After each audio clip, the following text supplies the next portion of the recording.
পৃথিবীতে লেখালেখি করে প্রথম বিলিনিয়ার বনে যাওয়া একটি লেখিকা J.K. রাউলিং। রাতারাতি জনপ্রিয়তা পাওয়া এই লেখিকার ক্যারিয়ারের শুরুটা মোটেই সহজ ছিল না। প্রথমবার তিনি যখন হ্যারি পটারের পাণ্ডুলিপি নিয়ে একটি প্রকাশনীতে যান, প্রকাশনীর মালিক তো হেসেই উড়িয়ে দিয়েছেন তাকে এবং তার সৃষ্টিকর্মকে। অন্যের কথায় কান না দিয়ে নিজের ওপর বিশ্বাস অটুট রেখে বিভিন্ন প্রকাশনীর দ্বারে দ্বারে পাণ্ডুলিপি নিয়ে হাজির হয়েছেন তিনি।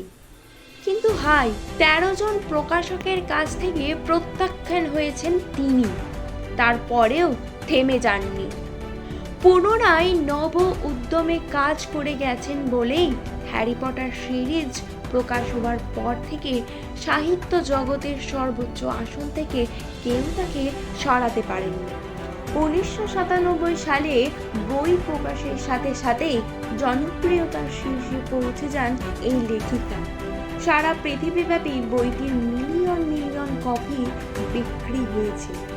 হ্যারি পটার সিরিজ শুধু বই হিসাবেই সীমাবদ্ধ থাকেনি, তা নিয়ে সিনেমা হয়েছে এবং লাখো লাখো মানুষের হৃদয় জয় করেছেন J.K.